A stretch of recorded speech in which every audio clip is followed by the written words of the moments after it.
What if a single question whispered at midnight could decide whether you lived or vanished? Lan Fuang was only 17 when she heard the dare. Her friends laughed, swore it was nothing more than a village superstition.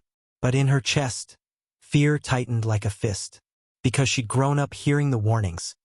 Never summon what you don't understand, and never play the spirit game after midnight.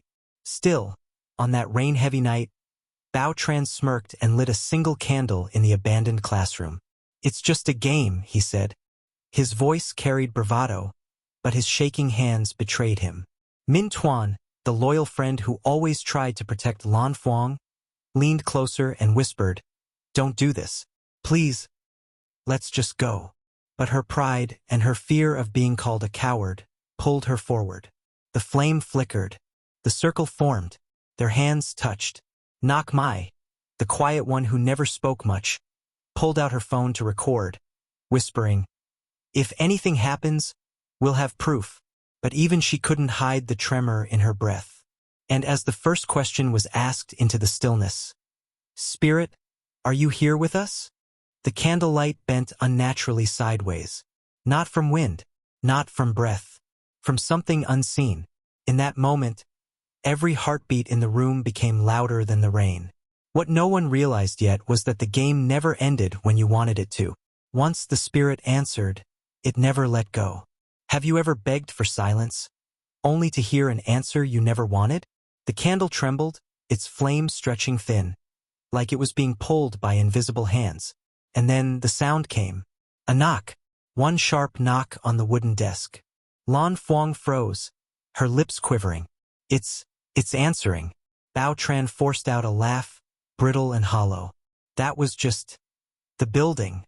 It's old." But his eyes refused to meet hers. That's when the air grew heavy, as if every breath was being stolen. Nak Mai's phone slipped in her hands. The recording flickered, catching only shadows bending where no one stood. The second knock came louder, angrier. Min Tuan's hand squeezed Lan Fuang's so tightly she winced. "We have to stop this right now." His voice cracked, but before anyone could blow out the candle, the flame burst upward, blue, not orange, and the desks around them rattled. The classroom door creaked open on its own, and standing there was Mr. Din, the caretaker. His lantern shook in his grip, his face pale with something deeper than fear.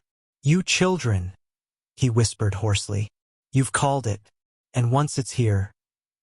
His voice broke, as if the rest of the warning was too dangerous to finish. And that was when the third knock came. Not from the desk this time, from beneath the floor. What if the ground you trusted was the very thing trying to swallow you alive? The third knock didn't stop. It crawled, moving beneath the wooden floorboards, circling them like a predator pacing before the kill. Lan Fuang's breath shattered into shallow gasps. "It's under us." But the words broke as the floor bulged. The wood rose and cracked, splinters shooting upward. Bao Tran leapt back, bravado gone, his voice cracking. "It's just rats. Just rats." But even as he said it, his shoes slid across the floor, as though something unseen was tugging at his ankles. Nak Mai's recording caught it, the candle flame bending violently toward Bao Tran, as if the spirit itself had chosen him first. She whispered through tears, "It's pulling him in." Mr. Din dropped his lantern, his old voice rasping in terror. "I told you, the spirit doesn't forgive mockery. You've opened its path." And then came the voice. Not from the caretaker, not from the children, from beneath the floor. A girl's voice, fragile, shaking. "Let me out, please." Lan Fuang screamed, clutching Min Tuan's arm. "That's not real. That's not real." But her heart betrayed her because she remembered the stories. Stories of a girl who vanished years ago in that very building.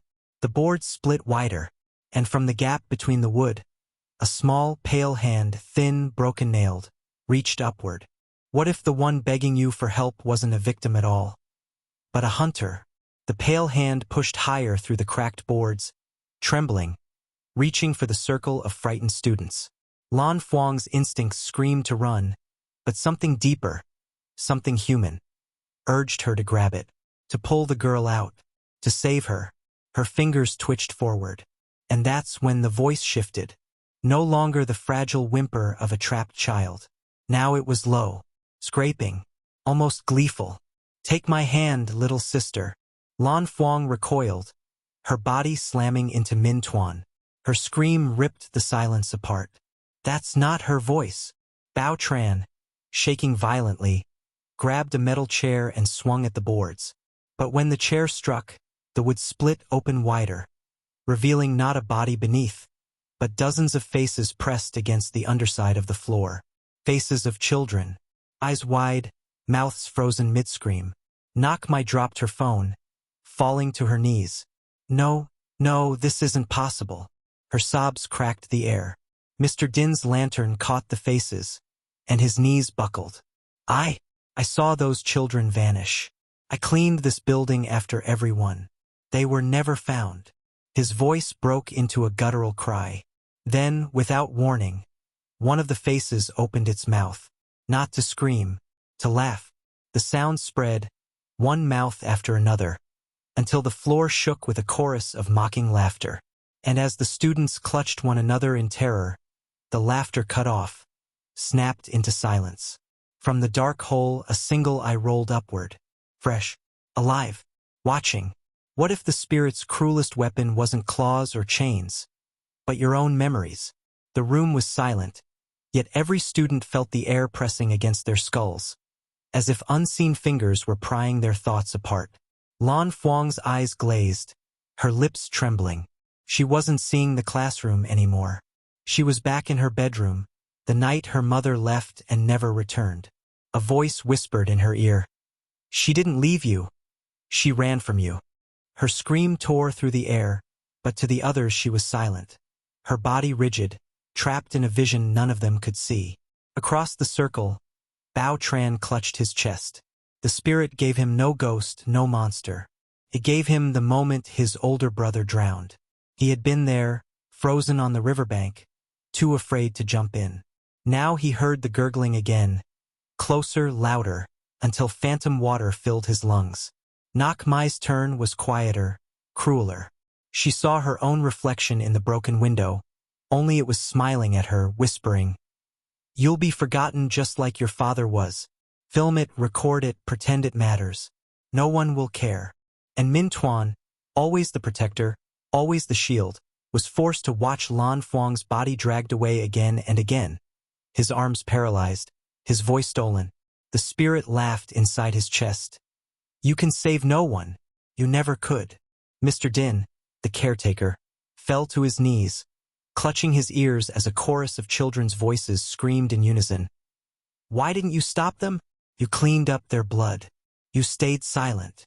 The candle's flame bent violently as though feeding on their pain. Each trauma made it burn taller, bluer, hungrier. And then, just as their breaths broke into sobs, the spirit spoke for the first time. Not in whispers, not in knocks. It thundered through the room. "One of you does not belong here." What if the deadliest thing in the room wasn't the spirit, but the people you trusted most? The words, "One of you does not belong here," hung in the air like a curse. The candle hissed, shrinking, as if the flame itself had been silenced by what was spoken. Lan Fuang's chest heaved. "It's a trick. It wants us to turn on each other." Her voice broke halfway, as though she was begging herself to believe it. Bao Tran's eyes darted wildly between them all, sweat dripping down his forehead. "No, no, it's right. One of us isn't supposed to be here. That's why it's angry." Nak Mai, shaking, whispered, "Then who?"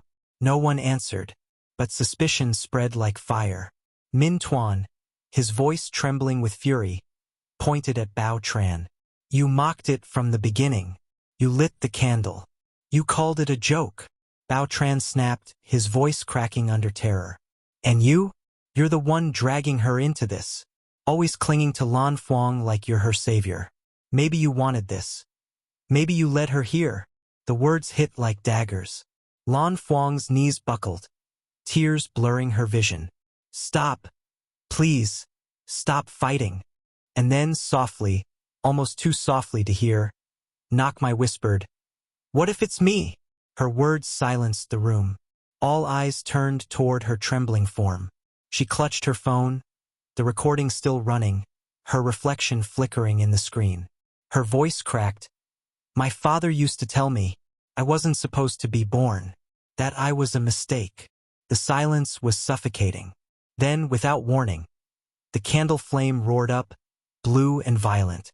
The floorboards rattled, and the spirit's voice slithered through the room again, low, delighted. Closer. You're closer.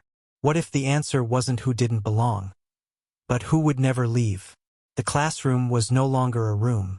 The walls pulsed like they were breathing. The windows blacked out as if the world outside had been erased. Only the circle remained. Candlelight flickering blue against faces twisted by fear. The spirit's whisper coiled around them all. Closer. Closer. Min Tuan clutched Lan Fuang's hand so tightly her fingers turned white. We're not letting it take anyone, he hissed. His voice was brave, but his eyes betrayed him. Bao Tran stumbled backward, knocking over a desk.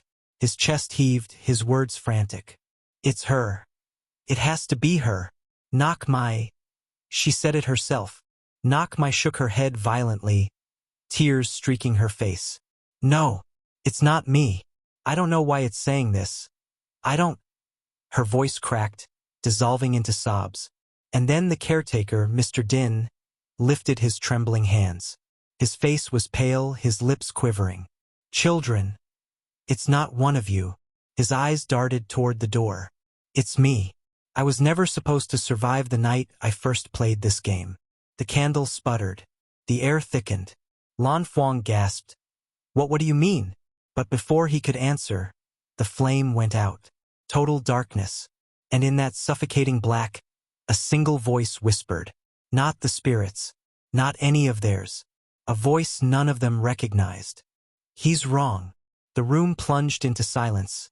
And then, something cold brushed Lan Fuang's neck. A hand. Human. Solid. She screamed into the dark. But the story ended there. Subscribe to the Veil of Secret.